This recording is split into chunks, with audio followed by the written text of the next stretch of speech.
This week, a BB10 update, webOS gets sold to LG, Mobile World Congress, and more. This is the Mobile Nation's Monday Brief.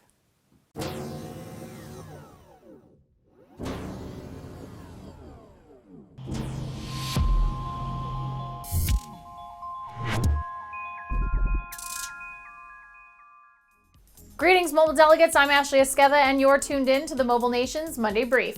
Windows Phone Central kicking things off this week with new devices headed to different markets. So last week at Mobile World Congress, Nokia announced 4 new phones designed for specific types of users. 2 Asha phones reminiscent of Nokia's classic candy bar design aimed at emerging markets and sold with very low price tags, and 2 new WinPhone 8 devices, the Lumia 520 and the Lumia 720.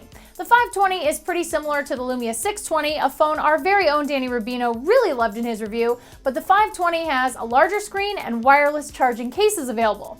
The Lumia 720, on the other hand, is a step up from the 520 with specs closer to the 820, but with a micro SD expansion slot. Now, these are 2 Lumia devices the Windows Phone Central team is really into at the moment, so if you're interested in the when and the how much on each, head over to WPCentral.com for all the details. Android Central caught an interesting story at the tail end of last week involving the huge damages awarded to Apple in their lawsuit against Samsung last year. It looks like Judge Lucy Koh has reviewed the jury's road to that damages award and decided it was arrived at incorrectly. She's cut $450 million off of the original award of $1.05 billion and ruled that a new trial is required to properly assess accurate damage amounts. That's kind of a big deal, but it's not necessarily a good or bad thing for Samsung. A jury could find for a higher damages amount and Apple would get more than the original judgment, or a jury may decide Samsung should pay much less than the initial amount awarded, which would of course make Samsung very happy. Either way, it's just more patent drama shenanigans from 2 companies who also happen to do business with each other. These are the phones of our lives. Keep up with the saga on AndroidCentral.com. Oh, webOS. After we reported on a rumor about Hewlett-Packard's desire to move forward with Android-based tablets and potentially phones a couple of weeks back, it looks like those rumors are going to come true as HP appears to be selling webOS to LG. That might seem exciting to some of you considering LG's experience with mobile hardware, but they've made no indication they might develop webOS phones in the future. It looks like this purchase was made for the webOS-powered LG TV WebOSNation exclusively reported on last October. There's no official word from either HP or LG about the sale, but Derek Kessler's sources have independently verified the rumor. The sale includes the HP Global Business Unit's employees, webOS's source code, and the patents originally held by Palm. Who knows what LG might use webOS for, but if we're being real here, don't hold your breath unless you're secretly praying at night for a webOS TV to show up in your living room at some point this year. CrackBerry let everyone know the first software update for the BlackBerry Z10 is live and available for Z10 owners on Canadian carriers Rogers, TELUS, and Fido.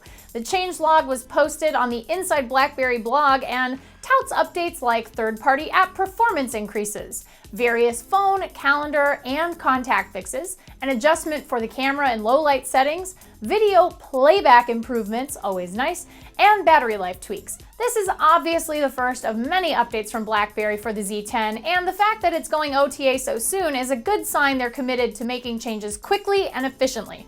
We're sure the update will hit other carrier devices as soon as they pass all that ridiculous testing, so keep checking CrackBerry.com for up-to-the-minute information on new Z10 updates.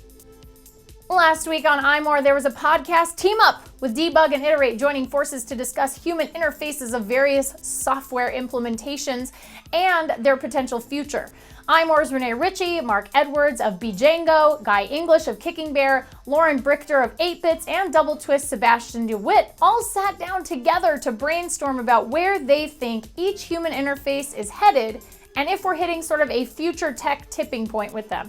The guys chatted about software and hardware, including Siri, Google Now, Connect, Leap, Mio, Project Glass, Oculus Rift, and the hypothetical iWatch.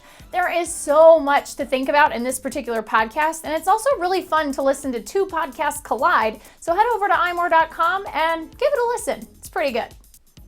That's it for your Mobile Nations Monday Brief. You can subscribe to our YouTube channel at youtube.com/mobilenations. Check out our dazzling and informative podcasts like Iterate versus Debug at mobilenations.com/shows. And you can follow me on Twitter at Ashley Esqueda. Nations, you have been briefed.